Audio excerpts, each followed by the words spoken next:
Hola, hola. Gracias por continuar con nosotros en el cuarto Congreso Iberoamericano de Divulgación Científica y por acompañarnos tanto el día de ayer como el día de mañana, que también los vamos a estar esperando. En este momento me complazo en presentarles a Priscila Pagnota.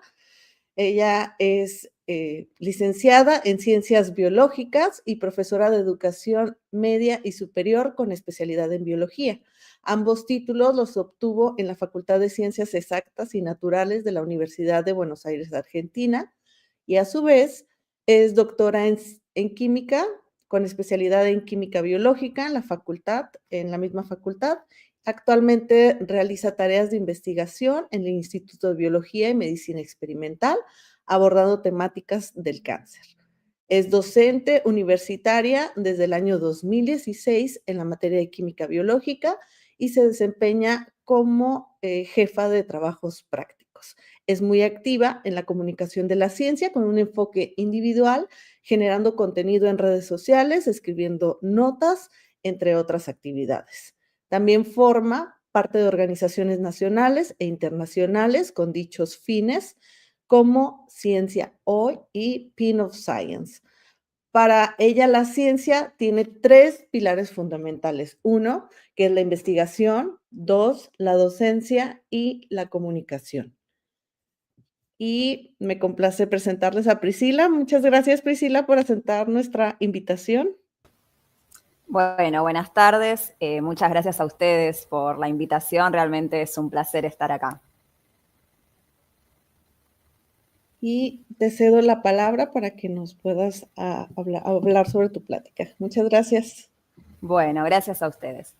Bueno, buenas tardes a todos y a todas. Hoy estoy acá para contarles un poco sobre la comunicación de la ciencia como puente entre la biomedicina y la sociedad.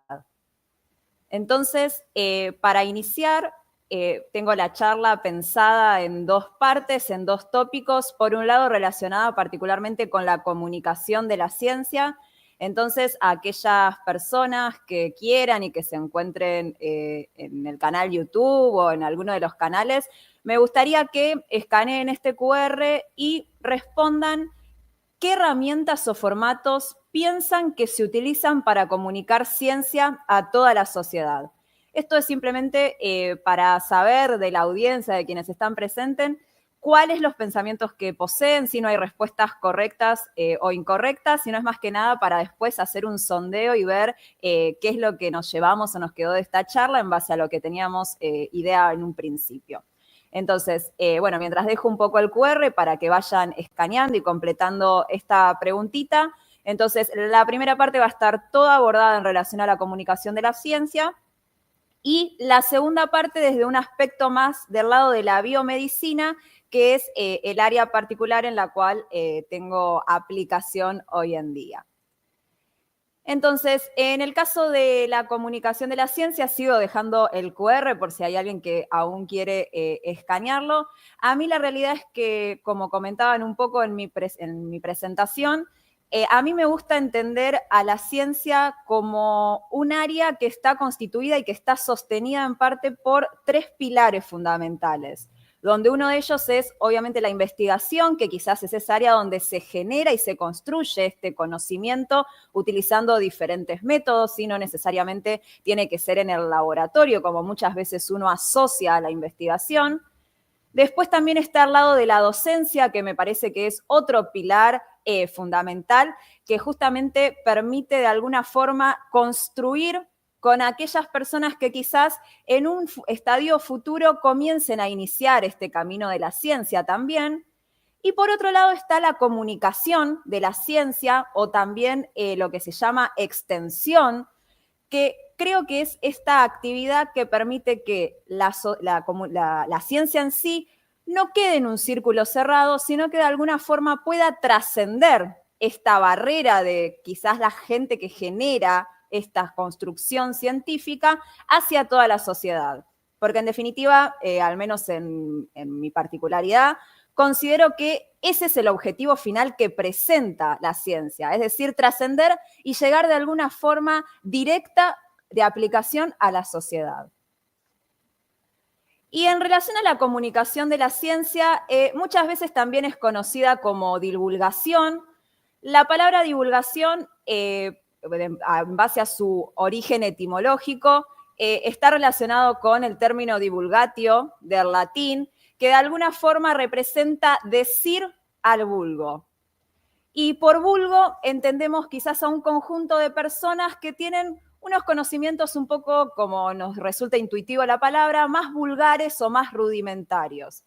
Entonces, esto a mí me da un poco la idea de algo unidireccional, es decir, algunas personas que realizaron una determinada construcción sobre un conocimiento realizan de una forma un poco unidireccional una transmisión de conocimientos, particularmente, a determinado grupo que carece de esos conocimientos. A mí en lo personal me gusta un poco más el término comunicación porque justamente habla de este ida y vuelta, esta doble direccionalidad, es decir, no el rol pasivo que quizás presenta ese vulgo, entre comillas, sino, bueno, tengo un rol activo, tiene un rol activo y de alguna forma está interactuando con la otra parte de esta comunicación. Entonces, en lo que a mí respecta, particularmente me gusta más el término o la expresión comunicación de la ciencia. ¿Por qué? Porque, bueno, centramos al resto de la sociedad que no hace específicamente actividades de investigación en un rol activo, donde a su vez también tenemos que pensar lógicamente que toda persona trae consigo determinados conocimientos, ya sean ideas previas o conocimientos ya construidos en otra instancia. Y todos esos conocimientos o esas ideas previas son ricas también para esta construcción de lo que queremos transmitir o de alguna forma poder construir. Entonces, creo que esta idea de comunicar en lo personal me resulta un poco más enriquecedora que divulgar, aunque en definitiva, bueno, obviamente la mayoría de la gente que también utiliza el término divulgación lo hace en el sentido de construyamos entre todos y todas. Y bueno, entonces si pensamos en una comunicación en general y en este caso puntual relacionada a la ciencia, una de las primeras cosas que debemos pensar es, bueno, ¿a qué público está dirigido? Estuvimos hablando, bueno, de la sociedad en su conjunto, pero dentro de la sociedad tenemos un montón de grupos extremadamente diversos. Entonces, se puede dar el caso donde quizás esté dirigido a un público de secundaria. Entonces, bueno, ya sabemos que si uno está preparando, por ejemplo, una charla para secundaria, bueno, más o menos la edad en la que se encuentra indagar un poco qué cosas han visto ya en las materias que sean de expertise para lo que uno desea comunicar y ya tiene una base. Mismo, por ejemplo, en mi caso, relacionado a la edición de una revista de comunicación de la ciencia que se llama Ciencia Hoy, en mi caso estaba formando parte del comité editorial del sector de chicos. Entonces, nosotros sabemos que esas revistas, esos materiales generados, van a ser leídos principalmente apuntando a un público, bueno, de cierto rango etario, que en nuestro caso es, bueno, de más o menos 8 a 13 años. Entonces, lógicamente, más allá de que las generalidades no son del todo correctas, pero uno no puede esperar generar un cierto contenido igual para un público pequeño que para un público adulto. Y creo que los casos más complejos, se podría decir, es cuando estamos frente a actividades donde realmente el público va a ser diverso. Se me ocurre, bueno, en mi caso, tenemos acá en Argentina varios lugares que seguramente también se hacen, ¿no?, en los otros países, donde están las famosas Semanas de las Ciencias o Noche de los Museos, donde uno prepara quizás actividades interactivas y se invita a toda la sociedad. Entonces, bueno, cuando se invita a toda la sociedad, de repente puede aparecer un grupo de amigos y amigas, puede aparecer familias, donde las familias, bueno, están integradas muchas veces por miembros pequeños, por personas adultas, a veces por adultos mayores, y creo que ahí es donde se genera principalmente ese desafío de decir, bueno, en primer lugar tengo que preparar una actividad que pueda ser lo suficientemente versátil como para que lo comprenda tanto un niño o una niña como un adulto mayor. Y después, más allá de tener la actividad que uno siempre ante esos casos puede tener un plan B, ¿no? De decir, bueno, si viene este tipo de público, genero, no sé, esta parte o esta explicación un poquito más compleja, y si viene un público más pequeño, hago esta adaptación para que comprendan. Sí, sin ir más lejos, ayer estuve en la Feria del Libro, tuve el honor de estar en la Feria del Libro, fuimos con el instituto en el cual me encuentro, con el IBIME, y bueno, ahí aparecen niños muy pequeños, donde en mi caso queríamos explicar sobre células y lo que se llama microambiente celular, es decir, todo aquello que rodea a una célula.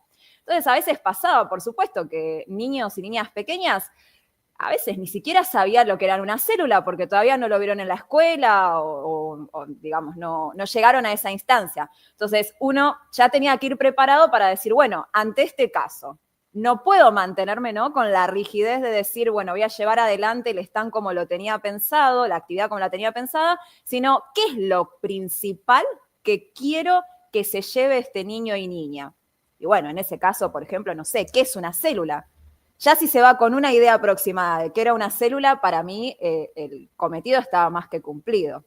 Y muchas veces lo que ocurre también es decir, bueno, ¿realmente me importa transmitir un concepto teórico como qué es una célula?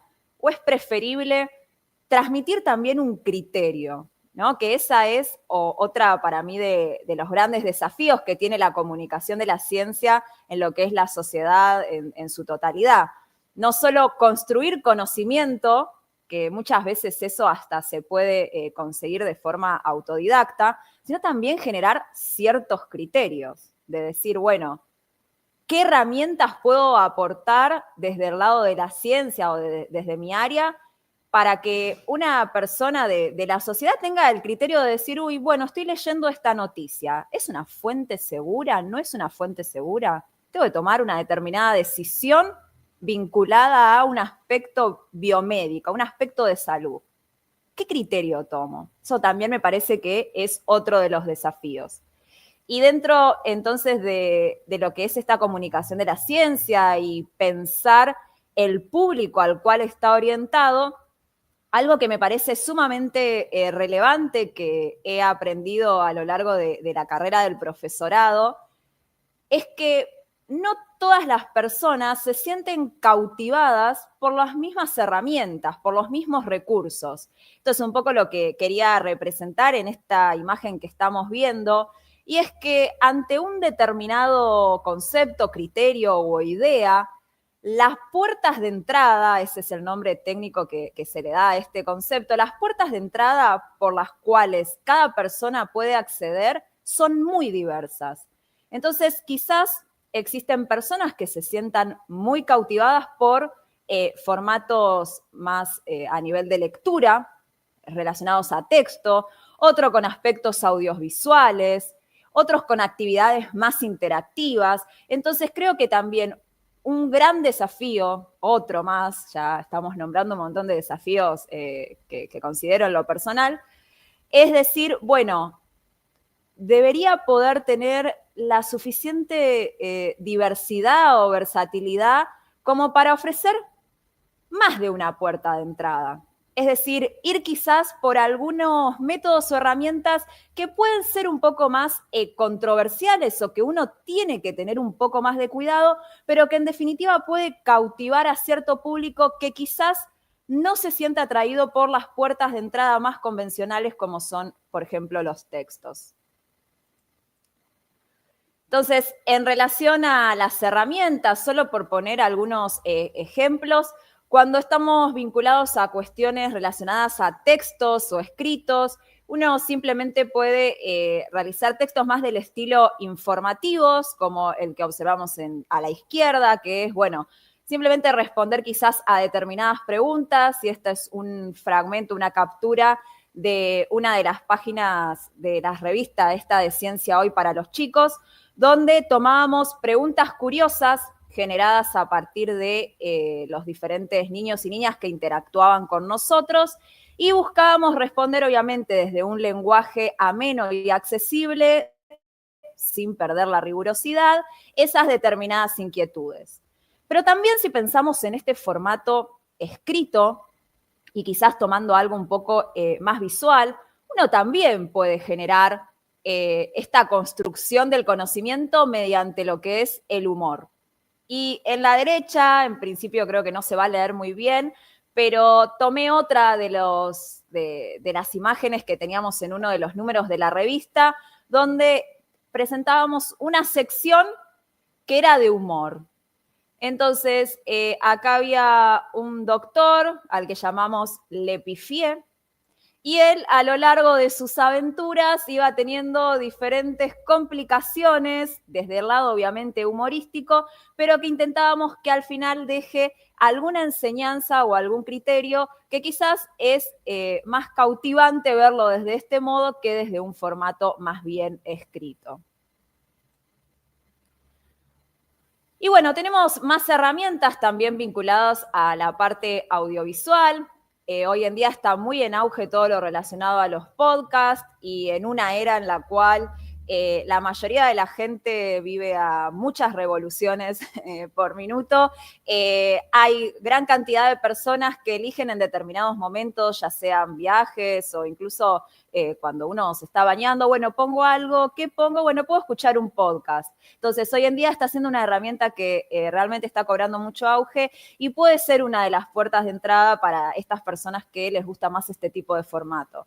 También, obviamente, está todo lo vinculado a la parte televisiva, a las partes de videos, ¿sí? También en todo lo que son redes sociales, relacionado ahora a los Reels, a los TikToks y demás. Es otro lugar que, bueno, es todo un mundo a explorar porque uno tiene que en poco tiempo generar curiosidad. Nuevamente estamos con esta idea de el vivir a mil y el quizás a veces la gente no se toma tanto tiempo para mirar un reel completo. Entonces, ir como tomando esas herramientas de decir, bueno, tengo que generar un enganche, por decirlo de alguna manera, al inicio del video, pero siempre, en mi opinión, sin perder, por supuesto, la rigurosidad que implica una comunicación de un tema científico. Y algo que para mí es mi herramienta preferida, pero esto es ya por una cuestión muy personal, es todo lo relacionado a lo lúdico, al juego. Yo desde muy pequeña, siempre amantes de los juegos de mesa, así de todos tipos de juego, y a lo largo de mi carrera científica he ido explorando muy de a poquito y con gente que también fue apostando a esto junto a mí, cómo los juegos son una herramienta espectacular para construir conocimientos y criterios. Entonces, puede haber juegos ya desde el lado escrito, nuevamente volvemos a lo mismo, o puede ser una trivia, o generando determinados desafíos más relacionados a, bueno, a ver ciertas adivinanzas, ciertos enigmas, o también juegos presenciales. Hoy en día, la verdad es que cuando me suele tocar dar charlas así personalmente, siempre introduzco algún juego porque siento que el juego tiene una doble potencialidad o triple incluso. Para mí es muy bueno porque por un lado, primero estamos haciendo una actividad diferente, o sea, la gente se suele sorprender como, bueno, vamos a tener una charla de ciencia y tenemos un juego. Eso es por un lado. Después, todo lo que genera un juego a nivel de atracción y más si hay una competencia, si una competencia, no me refiero a algo súper elaborado, sino como decir, bueno, divido al público en dos, equipo A, equipo B, o bueno, ayer justo también di una charlita sobre ADN y se autodenominaron adenina y timina, que son dos de las bases nitrogenadas del ADN. Bueno, nombres técnicos que, bueno, los grupos se autodefinieron y ahí ya se genera como otro compromiso para con la charla o para con el momento que se está compartiendo, que por un lado permite mantener la atención y quizás el interés, porque hay como otro interés subyacente, pero lo que aún es para mí más importante es que esto no debe quedar solo en ese interés, en ese, bueno, los cautivo por ese lado, sino que el juego en su desarrollo y principalmente en el final del juego, tiene que ir en lo que yo creo haciendo una espiral, es decir, yendo y viniendo sobre el conocimiento o el criterio a transmitir, de manera tal que incluso hasta de forma sin que se den cuenta, vayan de alguna manera generando como este ida y vuelta que va permitiendo interiorizar todos estos conceptos o criterios a abordar. Y también uno puede usar herramientas vinculadas a lo que es literario. Muchas veces la gente piensa, incluso también lo he pensado, por supuesto, que todo lo que es literario y a su vez científico van de la mano, ¿sí? Literario más relacionado quizás a ficción o a ese tipo de cosas. Y puede ser un arma de doble filo, pero la realidad es que hay gente que es muy amante de lo que es la literatura y de la ficción, y me parece otra puerta de entrada muy potente para utilizar. Es una puerta peligrosa por el hecho de que, bueno, ¿cuál es el límite entre la ficción y la realidad? Es decir, si mi idea es transmitir o construir, ¿sí?, un conocimiento en particular. Por ejemplo, acá también tengo un fragmento, una poesía que generé para un concurso literario vinculado a la trombosis venosa, a una enfermedad. Si era para una campaña por el Día Mundial de la Trombosis Venosa. Entonces, ¿hasta qué punto, si yo estoy generando una ficción, es correcto el hecho de decir, bueno, voy a transmitir una idea equivocada? ¿Cómo hago? Entonces, ahí es donde uno tiene que tener, por supuesto, 1000 ojos y decir, bueno, tengo que tomar la ficción por un lado que no afecte puntualmente a las características de lo que quiero transmitir. Es decir, si en este caso quería transmitir, bueno, sobre esta patología, no puedo, por supuesto, usar ficción para comentar su sintomatología, porque estaría entonces generando un efecto contrapuesto a la idea, en definitiva, de la comunicación de la ciencia, que es construir un conocimiento vinculado a un aspecto científico.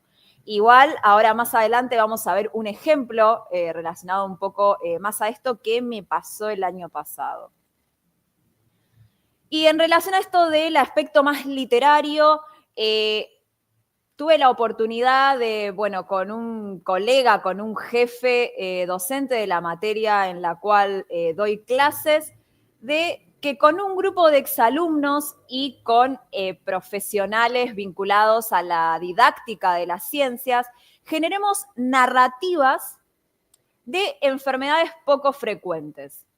Las enfermedades poco frecuentes, como su nombre lo indica, o también llamadas enfermedades raras, que a mí me resulta un poquito más despectivo el término, son enfermedades que se producen en muy baja proporción de individuos en la población. Lógicamente, lo que ocurre en este sentido es que quizás son enfermedades más desatendidas, tanto en relación a la investigación, porque muchas personas apuestan por enfermedades de mayor alto impacto a nivel de números, al menos, y en el ámbito de la salud es entendible que quizás el personal de la salud no esté tan familiarizado con estas enfermedades que obviamente tienen muy baja prevalencia, muy baja preponderancia, es decir, que tienen muy bajos casos. Quizás hay médicos que en su vida se hayan enfrentado a este tipo de patologías.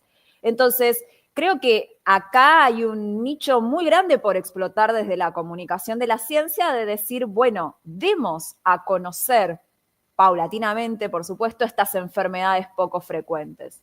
Entonces, con este grupo que se había generado de este docente de la materia en la cual doy clases y los profesionales de didáctica de las ciencias, le propusimos a un grupo de exalumnos si querían generar narrativas sobre enfermedades poco frecuentes para que sean utilizadas en escuelas secundarias. Entonces, esto fue una actividad hermosa porque nucleábamos un montón de ideas en su conjunto. Por un lado, todo el aspecto de la química biológica, que era quizás lo que me competía más a mí, al docente de la materia y a los exalumnos, es decir, indagar en cuestiones moleculares, en investigaciones científicas, pero también dándole todo un enfoque desde el lado de la didáctica, donde el objetivo era, bueno, generar narrativas que después sirvieran de base para que estudiantes de secundaria indagaran más sobre enfermedades poco frecuentes. Entonces, la verdad, esta fue una experiencia hermosa. Los exalumnos y las exalumnas tuvieron la posibilidad de presentarlo en un congreso de didáctica. Y bueno, la idea es continuar generando este tipo de herramientas y de narrativas para que, por un lado, se hagan más conocidas estas enfermedades poco frecuentes ya desde la instancia de un colegio secundario, y también darle la posibilidad a estudiantes que vean otro lado de la ciencia, que muchas veces lo que ocurre es que de una manera académica, obviamente por cuestiones de tiempo también, ¿no? Se les enseña, bueno, pasa esto, todos procesos muy, en mi caso, bioquímicos, moleculares, y técnicas y aplicaciones. Bueno, pero también está bueno dar ese espacio para que aquellos y aquellas que se interesen, si esta era una actividad postcursada, o sea, después de que terminó el cuatrimestre, pero que puedan meterse en este lado de la comunicación de la ciencia y de la docencia también, con personas que, por supuesto, bueno, estaban muy capacitadas en todas las cuestiones de narrativa, como eran estos profesionales del área de la didáctica. Y en lo personal también, en general, siempre me gusta como actividad opcional dar a mis estudiantes alguna propuesta, alguna consigna, más que nada para aquellos y aquellas que quieran levantar nota o que les guste, que esté vinculada a una preparación de algo vinculado a la comunicación de la ciencia. Lo voy cambiando un poquito cuatrimestre a cuatrimestre, pero bueno, siempre hay alguno, alguna interesada, algunos para subir la nota y otros porque realmente les gusta y conocen este lado de la comunicación de la ciencia, que quizás es un poco más nulo desde una visión extremadamente institucional de cada materia. Y bueno, algo que es quizás una de las herramientas un poco más polémicas, como les contaba, es esto de la ficción. En mi caso hice la licenciatura en Ciencias Biológicas, trabajando en el Centro de Investigaciones sobre Porfirinas y Porfirias en el Hospital de Clínicas en Buenos Aires, Argentina. Y ahí trabajábamos con una enfermedad poco frecuente que se llama porfirias. Las porfirias son un conjunto de enfermedades que afectan a un compuesto de la sangre y que está presente también en muchos otros elementos del cuerpo. Se llama hemo, el grupo hemo. Y lo que ocurre es que se cree que muchas de las sintomatologías que presentan algunos de estos pacientes, de los pacientes con porfirias, pudieron haber inspirado al personaje de Drácula. Entonces, a mí muchas veces me gusta tomar esa idea de Drácula como para introducir cuando tengo que dar charlas, por ejemplo, sobre porfirias. Una vez en un congreso sobre enfermedades poco frecuentes, generé un trabajo de comunicación de la ciencia y enfermedades poco frecuentes y cómo se vinculaban, y previamente había hecho unas encuestas que distribuí por redes sociales, preguntándole a la gente qué opinaba, ¿no?, del uso de este tipo de personajes como Drácula como gancho, de alguna forma, para que luego exista todo esto de comentar específicamente sobre la enfermedad poco frecuente. Y la realidad es que hubo respuestas muy variadas. Acá dejé algunas de las que habían sido en ese momento. A algunos les parecía bien, otros mal. Algunos se explayaron un poco más y comentaban que quizás podía ser discriminatorio, que podía ser estigmatizante. Otros decían, bueno, puede llegar a generar curiosidad. Entonces, ¿cuál es el límite? Y me pasó de forma muy casual. Yo soy muy amante de mirar series y películas. El año pasado estaba con mi mamá y dijimos, bueno, vamos a mirar una película, abrimos una plataforma, elegimos una completamente al azar, se llamaba, Inhumano, la leyenda renace. Y cuando empezamos a verla, o sea, empezó a avanzar la película, todo, yo notaba algunas similitudes, perdón, voy a decir un poquito de spoiler de la película, de todos modos no la recomiendo, así que empecé a ver algunas cosas que digo, uy, esto es muy parecido a la sintomatología de las porfirias, qué raro. O sea, dije, bueno, puede ser casualidad. Bueno, la cosa es que la película abordaba el caso de las porfirias, tenía algunos errores conceptuales, algunas mezclas de los tipos de porfirias, que bueno, que es algo que igual suele pasar en lo que es el cine. También hay un capítulo de una serie muy conocida que tiene ahí como algún pequeño cruzamiento de algo un poco raro. Pero más allá de eso, que obviamente hay que mantener esa rigurosidad, lo que me pareció peor es que terminé de ver la película y estaba completamente indignada. O sea, yo no podía creer cómo estaban representando a una persona que tenía porfiria. Es decir, generaron toda el desarrollo de un personaje particular para aquellas personas que tenían porfiria, que terminaba siendo insensible, asesino, violento, o sea, un montón de características que yo digo, a ver, si yo que soy una persona que estudio porfirias, me quedo como con esta sensación, aquellas personas que no estén familiarizados con esta enfermedad o que era la primera vez que lo veían, quizás se van a quedar con esa idea, no de que quizás que era un monstruo bueno, con determinados rasgos físicos, sino de decir, bueno, ¿será que las porfirias hacen que las personas sean violentas? Entonces, esto me parece que sí es una crítica muy fuerte y decir, bueno, si yo voy a comunicar ciencia, o al revés, si quiero hacer una ficción inspirada en una patología, en algo biomédico, en algo de salud, en algo de ciencia, tengo que tener cuidado porque lo que puedo dejar en los espectadores es algo terrible. Entonces, creo que tiene que haber un límite. A mí me parece muy bueno usar elementos de ficción, pero de forma regulada. En mi caso particular, si utilizo esta comparación de Drácula, siempre hago la aclaración. Fue inspirado en características de las personas que presentaban porfirias, pero eso no quiere decir que las personas que presentan porfirias sean como Drácula, ni sean monstruos, ni sean otra cosa en particular. Entonces, esto es algo que, bueno, para mí es una crítica, la verdad que bastante, bastante fuerte.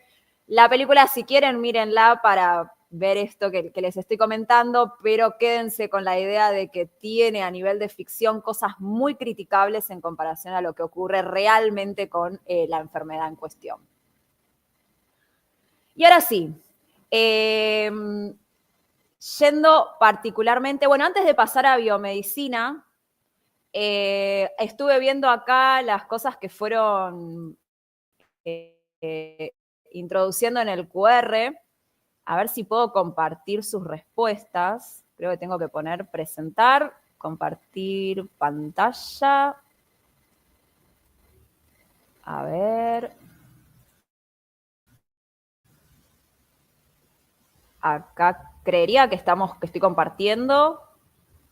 No sé si Rita me puede confirmar. A ver, voy a mirar en YouTube.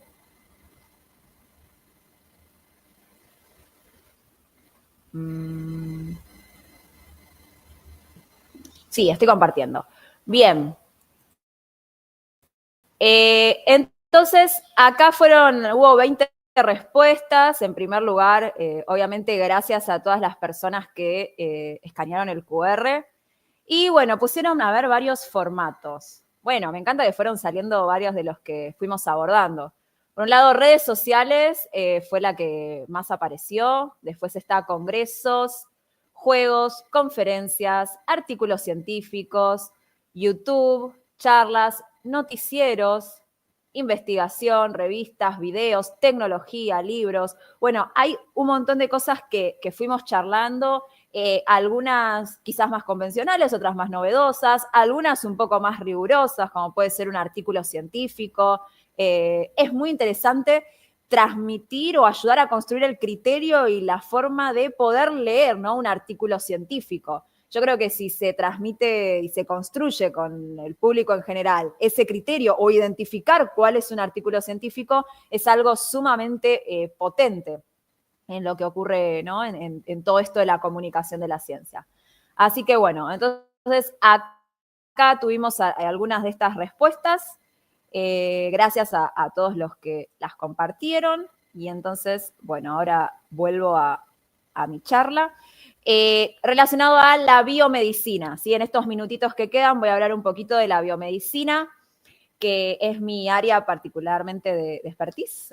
La biomedicina hace referencia a todas aquellas investigaciones que están vinculadas con una aplicación en el área de la salud. En lo personal, me gusta también comentar que muchas veces uno asocia biomedicina con lo que suele ser una investigación traslacional. ¿Qué quiere decir esto? Bueno, una investigación que en un principio ya tiene un paso casi de aplicación, o un paso un poquito más directo de aplicación en la clínica. Pero también es muy importante la investigación que viene antes, ¿no? De la investigación traslacional, que muchas veces se llama investigación básica.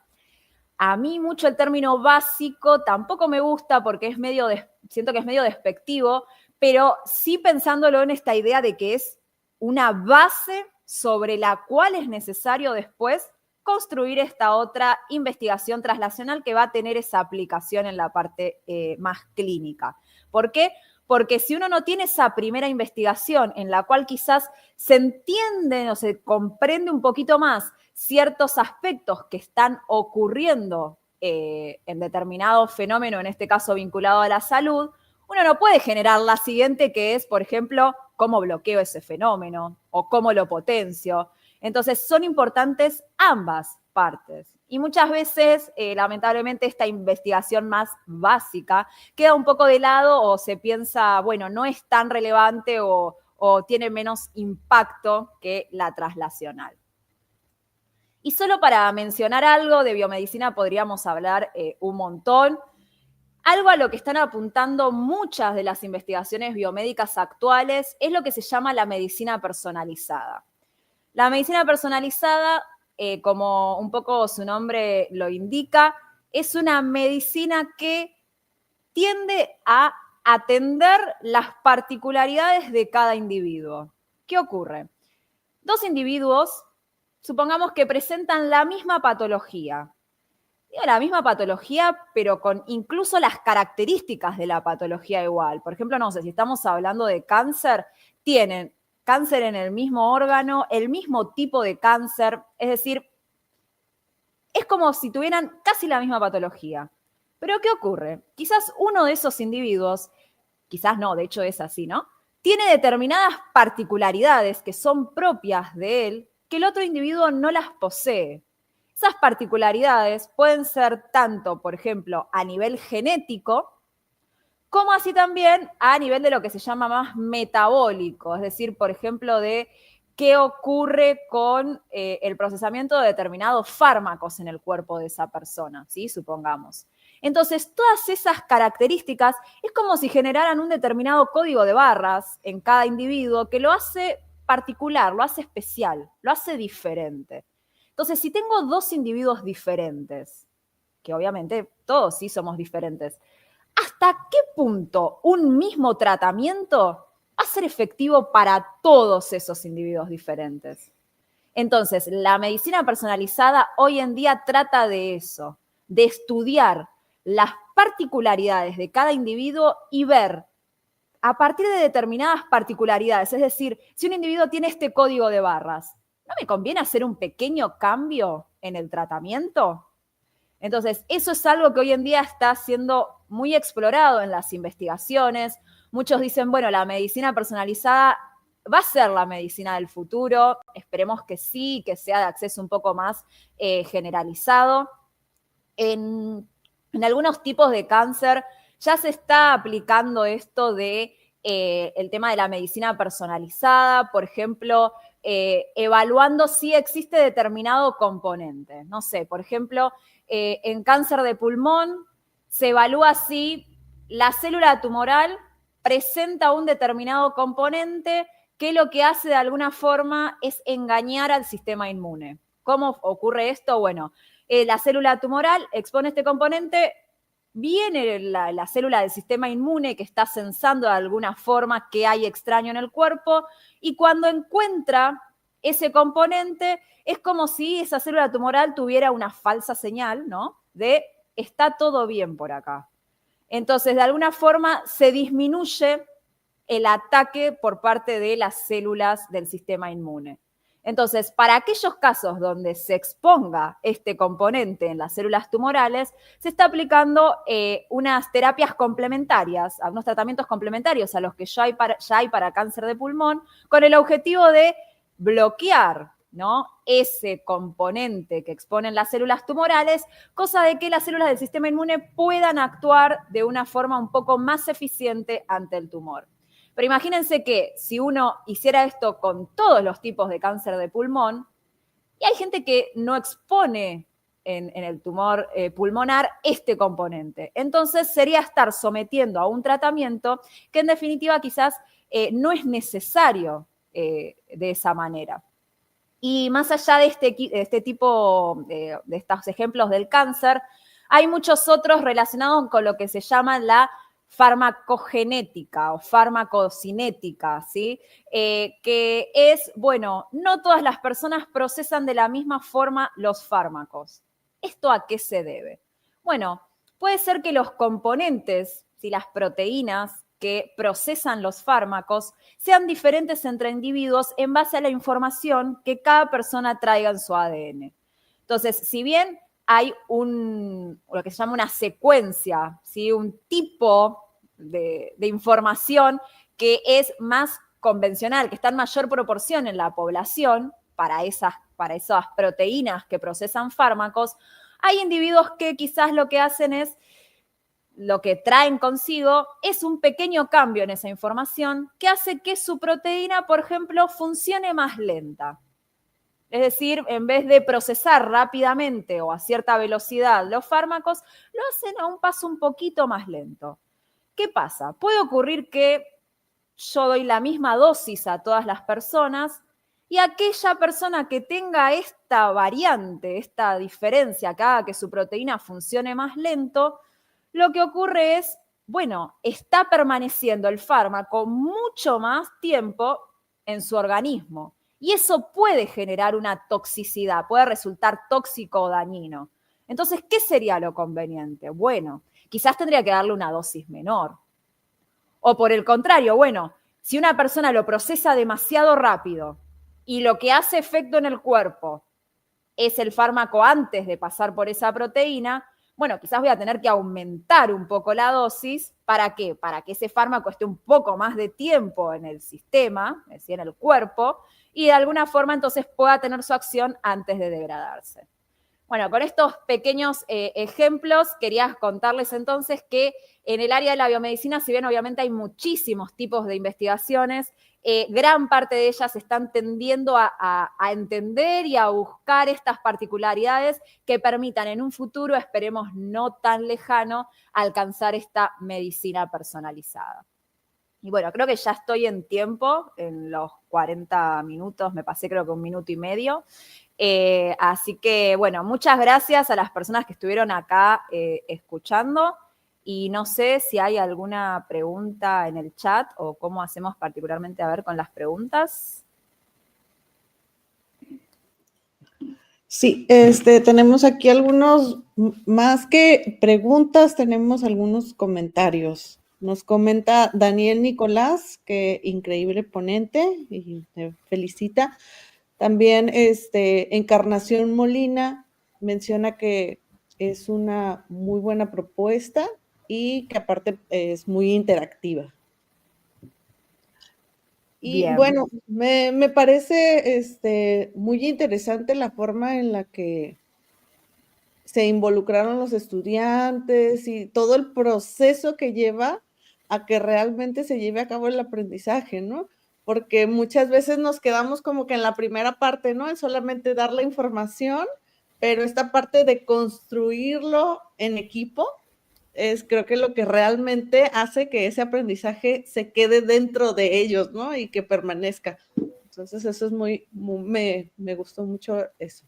Bueno, muchas gracias. Sí, o sea, la verdad es que obviamente cuando hay un rol activo y él o la estudiante se siente parte de, eso garantiza un poquito más que este aprendizaje sea un poco más efectivo o más duradero, en contraposición, obvio, a si está en un rol más pasivo o en un rol más de memorizar, que obviamente hay disciplinas que requieren esa parte de memorizar o que es una parte importante también, ¿no? No vamos tampoco a dejar eso de lado, pero bueno, siempre que uno pueda incorporar este tipo de propuestas, en general se sienten más parte y eso favorece, ¿no?, a este proceso de aprendizaje. Una duda, Sí. ¿cómo pues, qué consejo le darías a las personas porque hay personas que ya tienen muchos años trabajando y pues este tipo de cuestiones ya existen desde hace algún tiempo, pero como que se están comenzando a familiarizar, ¿no? ¿Qué consejo les darías? ¿Cómo podrían ellos iniciar o que no tengan miedo o investigar? ¿Qué les dirías tú? Bueno, yo creo que se puede ir empezando de forma paulatina. O sea, de hecho, bueno, fue un poco como fue mi caso, quizás con algunas propuestas un poquito más controladas, no sé, hay muchas plataformas, Mentimeter, Kahoot, que permiten hacer como pequeñas trivias que, bueno, pueden ser tanto para ver lo que se aprendió a lo largo de una clase, como puede ser disparador, ¿no? Por ejemplo, acá la nube de palabras que generé, muchas veces se puede usar antes de empezar un tema y como para ver, bueno, cuál es el punto de partida que tienen los y las estudiantes y en base a eso después construir.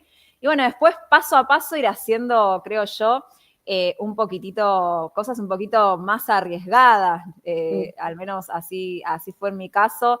No sé, algunos juegos para ir en equipos colocando, no sé, en una tabla comparativa carteles, sí, que eso no es algo tan quizás tampoco arriesgado, es decir, bueno, vimos dos métodos, por ejemplo, en mi caso que estoy en el laboratorio, muchas veces comparamos métodos. Bueno, vimos estos dos métodos y hay tarjetas y entre ellos tienen que ir, bueno, poniendo a ver si está para este método, si es para el otro método, si queda en el medio. Y después, bueno, una vez que uno se vaya sintiendo un poco más cómodo y cómoda, ir haciendo estas propuestas, yo creo que es muy importante también tratar de hacerlo desde la interdisciplina, ¿no? Este ejemplo que yo les traje, donde teníamos, bueno, gente que era del área de química biológica, como pasaba con el docente y conmigo, pero también gente del área de la didáctica, que aportan otro lado muy rico, que más allá de que mi colega y yo nos podamos capacitar, nunca vamos a llegar al nivel de ellos que tienen una formación de años en esa área. Entonces creo que eso también es muy potente.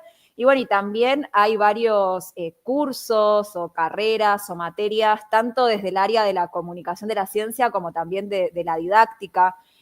Hay varios congresos que se hacen del área de la didáctica que involucran todas estas cuestiones más novedosas, que dan herramientas, o sea, hay muchas veces que en estos congresos se basan en, bueno, expongan o traigan para formato póster o charlas algunas experiencias didácticas que hayan realizado con, bueno, y diferentes públicos, ¿no? Diferentes tipos de cursos. Y ahí uno también puede ir tomando muchas ideas de cosas que quizás otros docentes ya probaron y les resultó efectiva, o complementarlas con otras ideas que uno traiga consigo. Ir enriqueciendo, ¿no? Poco a poco. Muchas gracias. Sí, Aquí tenemos algunas preguntas. bueno. Nos comenta Víctor Martínez, dice, ¿qué aspectos técnicos y teóricos debería dominar una persona que se quiere dedicar a la comunicación de la ciencia, además de tener dominado el campo de expertise? Bien, creo que, bueno, es muy importante, ¿no? Porque al dar el salto desde un área más científica, que a veces es muy rígida, a un área de la comunicación es un pasito. En lo personal, fui haciendo el camino muy paulatinamente. Empecé en actividades, colaborando en actividades muy chiquitas, y después fui descubriendo esto de que había más bien lo que son cursos y capacitaciones, que lo que hacen es dar, por un lado, herramientas específicamente de la comunicación, que lo que hacen esas herramientas de la comunicación es como prepararte en una serie de, bueno, ¿qué tópicos tengo que ir abordando? Y se ve todo esto de decir, bueno, público al que está dirigido, objetivos, formas de abordar, es decir, de alguna forma va ordenando y proponiéndote herramientas como para abordar ese tipo de cuestiones, porque es cierto, muchas veces uno, si está en el área de la ciencia, intenta hacerlo y, ojo, muchas veces hay gente que ya tiene facilidad para la comunicación y no es necesario que haga estas capacitaciones extra, aunque siempre, obvio, uno se enriquece mucho más, pero que quizás les sale más natural. Pero otras personas necesitan un poco más esto de decir, bueno, rompamos esa barrera un poco más rígida. ¿Cómo hago? ¿Cómo regulo hasta qué punto el lenguaje que estoy usando es accesible? Entonces, muchas de estas cuestiones vinculadas a la comunicación, y también hay cursos de comunicación de la ciencia que dan como unos así lineamientos generales. A mí me sirvió mucho estar en este comité editorial, que estaba con gente también muy capacitada en el área. Entonces, normalmente nos juntábamos entre nosotros, eso es importante, ¿no? Que sea algo en conjunto, en grupo, y decíamos, bueno, a ver, ¿qué requisitos tiene que tener una nota que vamos a aceptar o que vamos a dejar de esta forma para que se publique en la revista? Y empezábamos, bueno, es un público pequeño, que las oraciones sean cortas. Okay. Bien. Que si voy a explicar un término complejo y necesito que esté la palabra esa compleja, bueno, primero antes explico qué es y después digo cómo se llama. Separar con subtítulos. Eso ayuda un poco a la lectura y a ordenar incluso el flujo que va haciendo una persona en general, no solo un niño, ¿no? Entonces, bueno, separo en pequeños párrafos. Entonces, todo eso son cosas muy particulares de la comunicación en sí y muy particulares también de lo que es la comunicación de la ciencia. Ok. Muy interesante. Muchísimas gracias, Priscila, por acompañarnos y por toda la información que nos presentas. Yo creo que muchos de nosotros nos quedamos picados y con ganas de aprender muchísimas más cosas. Bueno, espero que sí, y cualquier persona que quiera que charlemos o que compartamos métodos y formas de comunicar ciencia, me puede escribir, me puede hablar, siempre estoy muy dispuesta a charlar, y uno siempre aprende de esos intercambios, que creo que es lo fundamental. Ay, muchísimas gracias. Y por aquí yo creo que saldrá algunas personas. Nuevamente te agradecemos mucho tu participación y esperamos poder contar contigo en algún otro evento. Muchas gracias. Muchas gracias a ustedes por el espacio.